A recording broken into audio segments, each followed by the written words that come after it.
최후 승리자가 되려면이라는 제목으로 하나님의 말씀을 전하겠습니다. 아까 인사했습니다만 다시 한번 인사하겠습니다. 마라나타, 예수님을 기다립시다. 네, 마라나타, 주 예수여 어서 오시옵소서. 그 예수님을 기다립니다. 오늘은 대림절 첫째 주일입니다. 대림절은 베들레헴에서 태어나신 예수님을 기억하고 그의 다시 오심을 기억하는 절기입니다. 예수님은 구약의 선자들의 예언대로 2000년 전 유대 땅 베들레헴에서 나셨고 세상에서 복음을 전파하시고 말씀을 가르치시고 치유하시며 활동하시다가 십자가에 못 박혀 죽으셨습니다. 그리고 3일 만에 다시 부활하셨고 승천하셨죠. 그리고 다시 오시겠다라고 말씀하셨습니다.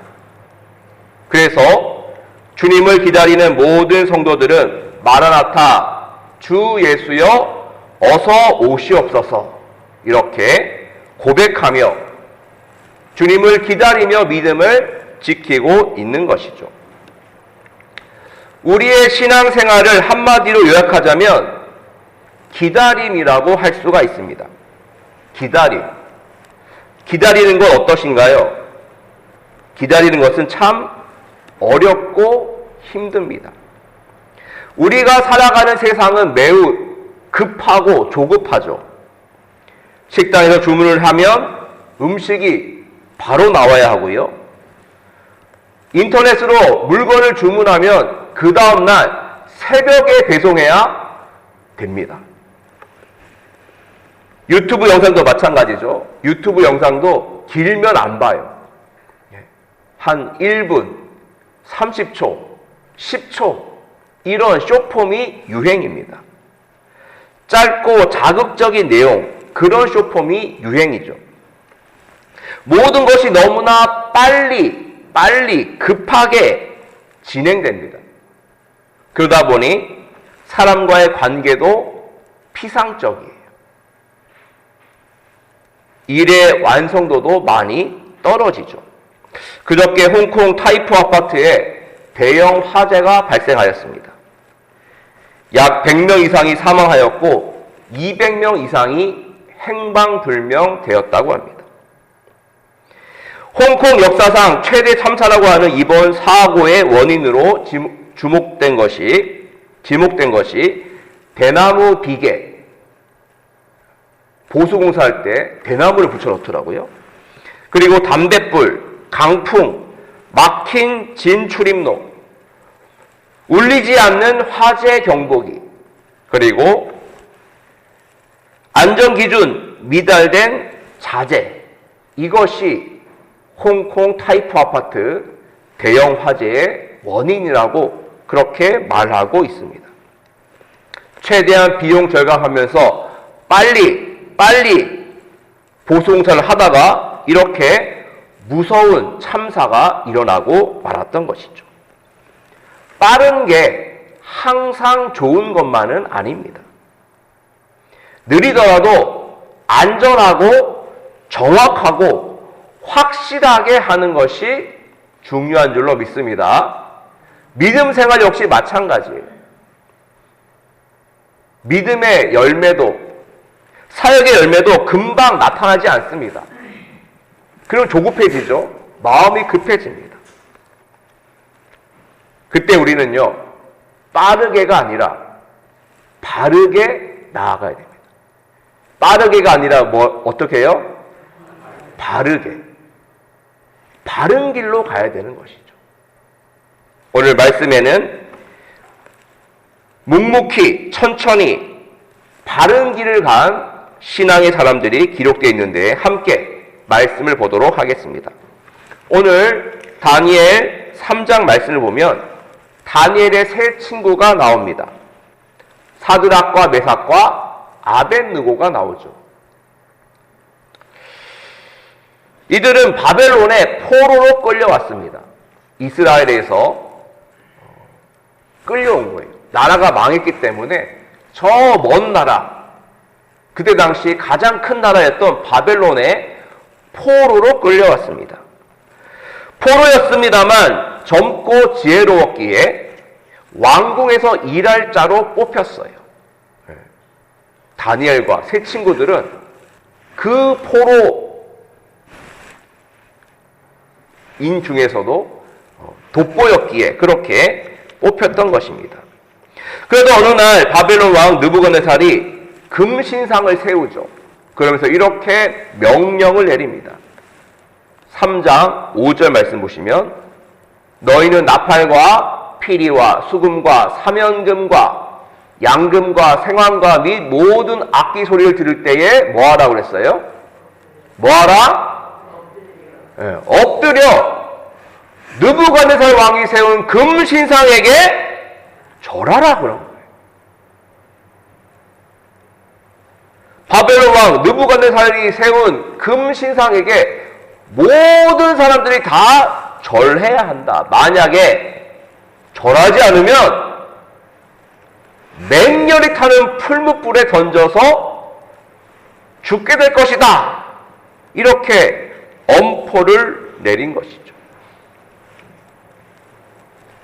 다른 사람들은 왕의 명령에 다 복종하면서 그렇게 금신상에게 다 절했어요. 하지만 사드락과 메삭과 아벳느고는 그 금신상에 절하지 않았습니다. 포로인데, 즉 왕의 밑에서 일할 자로 훈련받고 있는데 왕의 명령을 어긴 거예요. 결국 고발되었죠. 고발되어서 이제 느부갓네살 왕이 이들을 붙잡아 오라고 합니다. 확인하죠. 야, 너희들 진짜 내 명령 어겼어? 내 권위에 도전해 감히? 금신상에 절하지 않았어? 확인합니다. 그래서 또 이렇게 말하죠. 지금이라도 절하면 돼. 지금이라도 허리 한번 굽혀서 절하면 살려줄게. 풀무불 던지지 않을게. 야, 너희들 들어가면 누가 너희들을 구하겠느냐 하면서 이 느부갓네살 왕이요 회유를 합니다. 아마도 그들이 워낙 뛰어나고 잘했기에 아까웠던 것 같아요. 자, 그럼에도 불구하고 어떻게 하죠? 다니엘의 세 친구들은 어떻게 합니까? 알겠습니다.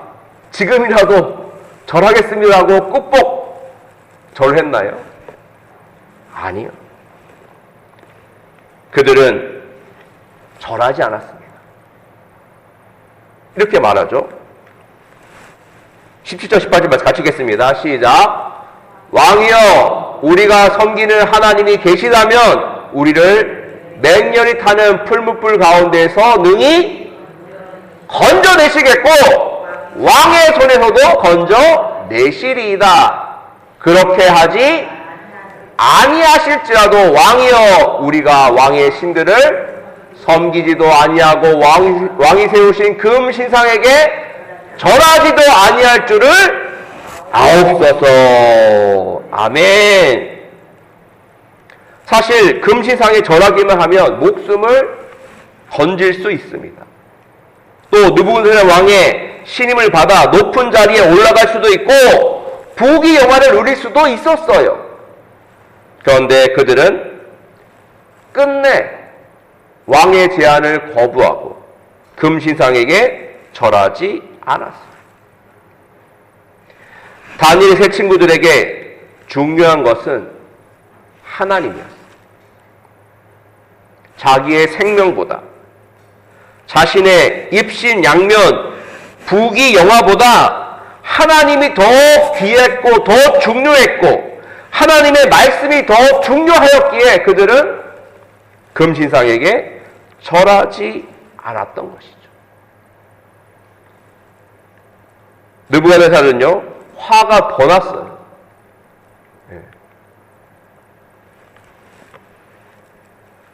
그래서 풀무불을 7배나 더 뜨겁게 하라고 명령합니다. 그리고 그들을 뜨거운 풀무불에 던져버리죠. 어떻게 되었습니까? 다니엘 3장 27절 말씀 중간부터 보시면 불이 능히 그들의 몸을 해하지 못하였고 머리털도 그을리지 아니하였고 겉옷빛도 변하지 아니하였고 불탄 냄새도 없었더라. 아무 힘이 없고 포로 신분이었던 다니엘의 세 친구들은 바벨론과 느부갓네살과 영적 전쟁을 했고요. 영적 싸움을 했고 그들은 결국 이길 수가 있었어요. 누가 지켜주신 거죠? 하나님께서. 아까 우리 찬양 불렀습니다만 위대하고 강하신 그 하나님께서, 능력의 하나님, 전지전능하시고 무소부재하신 그 하나님께서 다니엘의 세 친구들을 지켜주시고 보호하여 주셨던 거예요. 진정으로 강하신 분이 누구십니까?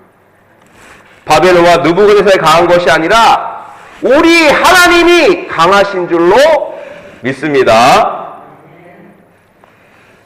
그 믿음으로 다니엘 세 친구는 영적으로 승리할 수 있게 되었던 것이죠. 자, 오늘 구약의 말씀 이어서 신약의 말씀 보면요, 요한계시록의 말씀인데, 요한계시록은 사도 요한이 반모섬에서 받은 말씀이에요. 사도 요한이 반모섬에 유배를 간 것은 로마 황제 도미티안이 그를 귀양 보냈기 때문입니다. 귀양을 보낸 거예요. 그때 당시 도미티안 황제는 기독교를 박해했습니다. 왜 박해했냐면요, 로마는 황제가 곧 신입니다. 황제가 신이에요. 내가 신이다. 그러므로 나를 신으로 숭배하고 경배하라. 이것이 바로 로마의 정책이었고 로마 황제의 법이었어요. 그런데 그리스도인들은 로마 황제를 신으로 추앙하고 경배합니까? 아니에요. 우리가 경배하고 우리가 예배하는 대상은 바로 예수 그리스도다. 하나님이시다.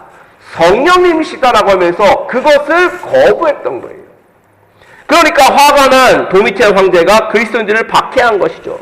붙잡아가서 매로 때리고 감옥에 집어넣고 죽이고 사자밥이 되게 하고 그렇게 했습니다. 물론 로마 황제 핍박을 참고 견딘 성도도 있었습니다만 또 그 중에 일부는 믿음을 포기하기도 하고, 일단 내 목숨부터 살려야지 하면서 목숨을 위해 믿음을 포기하고 배신한 자들도 생겨나기 시작했던 것이죠. 그때 사도 요한은 하나님으로부터 말씀을 받아 그 핍박받고 있는 성도들 향하여 이렇게 메시지를 전한 것이죠. 자, 21절 말씀 같이 읽도록 하겠습니다. 시작. 이에 한 힘센 천사가 큰 맷돌 같은 돌을 들어 바다에 던져 이르되 큰 성 바벨론이 이같이 비참하게 던져져 결코 다시 보이지 아니하리로다. 아멘.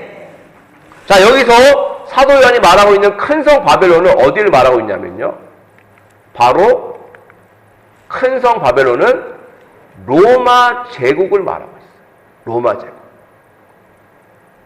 그때 당시 유럽과 아시아와 아프리카를 지배하고 있는 그 로마 제국, 해가 지지 않는다고 말했던 그 로마 제국이 결국 비참하게 던져지고 다시 보이지 않게 될 것이라고 그렇게 말씀을 한 것이죠. 아무리 영토가 넓고 군대가 강하고 경제력이 있어도 결국 하나님의 심판을 받게 된다. 큰 맷돌 같은 돌이 바다에 던져서 사라지듯이 로마도 그렇게 사라지고 만다는 거예요. 그리고 또 이렇게 말하고 있습니다. 22절에 검은 고 타는 자와 풍류하는 자와 퉁소 부는 자와 나팔 부는 자들의 소리가 다시 결코 다시 내 안에서 들리지 아니한다. 검은 고 타는 자, 풍류하는 자, 퉁소 부는 자, 나팔 부는 자가 있는 그 로마 제국인데요. 더 이상 들리지 않는다는 거예요. 즐거움과 기쁨이 사라지고 그 나라가 망하게 된다는 것을 사도 요한은 예언을 한 것이죠. 다시는 등불빛도 신랑과 신부의 음성도 들리지 않는 그런 암흑의 세계가 온다라고 그렇게 사도 요한은 말했던 것입니다. 자, 그러면 이들은 결국 왜 이렇게 망하게 되는 걸까요? 그들이 하나님의 백성, 예수 그리스도를 믿는 성도들과 교회를 핍박했기 때문이에요. 그래서 그들은 결국 그들의 죄로 말미암아 핍박으로 말미암아 그들의 죄가 하나님의 심판을 받아 멸망당하고 만다는 것이죠. 자, 그러면 누가 남게 될까요? 자, 24절 말씀 같이 읽도록 하겠습니다. 시작. 선지자들과 성도들과 및 땅 위에서 죽임을 당한 모든 자의 피가 그 성 중에서 발견되었느니라 하더라. 아멘. 남은 자는 누굴까요? 바로 마지막 날 하나님의 심판이 있은 뒤 하나님께서 발견하는 사람들, 그들이 누구냐면요, 바로 선지자들, 성도들, 땅 위에서 죽임을 당한 모든 자, 끝까지 믿음을 지킨 자들, 그들을 하나님께서 찾으시고 발견하시고 기억하셔서 그들이 바로 어린 양의 혼인잔치에 들어와야 된다는 것을 말하고 있는 것입니다. 기독교를 핍박하고 성도들을 박해하던 로마는 큰성 바벨론은 망하게 돼요. 끝까지 믿음을 지키고 바른 길을 간 성도들은, 선지자들은, 백성들은 주님의 어린 양의 혼인잔치의 청을 받고 그 잔치에 참여해야 되는 것이 바로 요한계시록 말씀의 핵심인 것이죠. 자, 오늘 구약의 말씀과 신약의 말씀은 우리들에게 어떤 메시지를 전하고 있을까요? 첫 번째는요, 세상과 타협하지 말라는 것입니다. 세상과 타협하지 말라. 예수님은 세상 끝날이 올수록 믿음을 사는 것이 어렵다고 하셨어요. 예수님 때문에, 믿음 때문에 박해받고 미움을 받을 것이라고 했어요. 세상 끝날이 다가올수록 믿음을 지키는 자들이 적어질 것이라고 말씀하셨습니다. 하지만 예수님께서는요, 그러한 환난과 핍박 중에서도 끝까지 참으면서 세상과 타협하지 않고 믿음으로 나아가는 그 사람이 구원을 얻는다라고 말씀하셨습니다. 다니엘의 세 친구처럼 타협하지 않는 그런 믿음으로 나아가는 거예요. 우리는 우리의 길을 가겠습니다. 주님의 길을 가겠습니다. 하나님께서 가라가신 그 길을 가겠습니다. 세상은 아무리 우리를 핍박한다 할지라도 우리는 주님의 길을 가겠습니다라고 고백하는 것이죠. A.W. 토저가 쓴 책 중에 세상과 충돌하라는 책이 있어요. 이 책에 보면 이런 내용이 있습니다. 토저가 이렇게 말해요. 그리스도인들이여, 무릎 꿇고 세상을 흉내내지 마라 그랬어요. 과거는 어땠죠? 과거에는 교회가 주도권을 쥐고 앞장서 나갔어요. 그리고 교회를 세상이 따라왔죠. 그래서 지금은 반대가 되었다는 거예요. 교회가 앞장서고 세상이 따라오는 것이 아니라 세상이 앞장서고 교회가 지금 그 세상을 따라가고 있다는 거죠. 지금은 교회가 무릎을 꿇고 세상을 흉내내고 있다라고 하면서 세상과 충돌하라, 타협하지 말라라는 메시지를 전하고 있는 것입니다. 사랑하는 성도 여러분, 세상을 살아갈 때 세상의 풍습대로 방법대로 살면 매우 편합니다. 하지만 믿음을 가지고 하나님께서 기뻐하시는 바른 길을 갈 때는 참 어렵고 힘들어요. 그런데요, 세상과 충돌할지라도 우리는 세상과 타협하지 않고 주님의 길을 걸어가야 될 줄로 믿습니다. 주님께서 함께 하세요. 풀무불에서 다니엘 세 친구를 건져주셨듯이 핍박이 있다 할지라도 얼음이 있다 할지라도 우리를 도우시고 보호하셔서 우리를 끝까지 믿음의 길을 갈 수 있도록 도우실 것입니다. 그 하나님만 믿고 바라보고 세상과 타협하지 않고 바른 믿음의 길을 가는 우리 모두가 되기를 간절히 기원합니다. 자, 두 번째 메시지는요, 세상의 유혹에 넘어가지 말라는 거예요.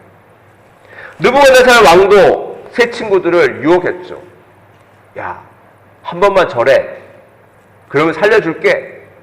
너희들의 신분을 회복시켜줄게. 너희들은 엄청난 권력과 부귀영을 누릴 수 있어. 지금 절하면 돼. 하면서 유혹을 했습니다. 사실 이러한 느부갓네살 왕의 유혹은 우리가 받는 유혹이기도 하죠. 우리들 역시 계속적으로 유혹을 받습니다. 이렇게 하면 좋아. 저렇게 하면 좋아. 그게 이익이 돼. 너에게 좋은 거야 라고 하면서 유혹을 합니다. 하지만 우리들은요, 그 시험과 유혹에 넘어가지 말아야 될 줄로 믿습니다. 예수님께서도 시험 받으셨을 때 어떻게 하셨습니까? 그 시험을 이기셨어요. 무엇으로? 말씀으로. 믿음으로 이기셨습니다. 아무리 유혹하고 우리를 넘어뜨리려고 해도 우리는 끝까지 말씀 붙잡고 그 유혹에 넘어가지 않고 바른 길, 신앙의 바른 길을 걸어가야 될 줄로 믿습니다. 마지막으로 세 번째 메시지는요, 끝까지 인내하여 어떤 자가 되라? 이기는 자가 되라는 거예요. 할렐루야. 이기는 자가 되시기를 바랍니다. 최후 승리자가 되시기를 바랍니다. 다니엘 세 친구도 하나님 믿고 의지하며 끝까지 믿음으로 나아갔더니 이기는 자가 되었어요. 느부갓네살 왕과 싸워 이겼습니다. 사도 요한도 큰 성 바벨론이 멸망한다고 하면서 마지막 날 하나님의 심판이 있으니 견디라고 했죠. 견디면, 끝까지 견디고 믿음을 지키면 하나님께서 그들을 혼인잔치에 참여시킨다라고 말씀을 했습니다. 결국 끝까지 인내하는 자가 이기는 자가 되는 것이죠. 사실 소아시아 7교회 보낸 편지 마지막에 계속적으로 나오는 단어가 있어요. 그게 뭐냐 하면 이기는 자, 이기는 자. 귀 있는 자도 나오고 이기는 자가 나옵니다. 귀 있는 자는 성령의 교회들에게 하시는 말씀을 들을지어다. 듣고 어떻게 하라고요? 이겨라.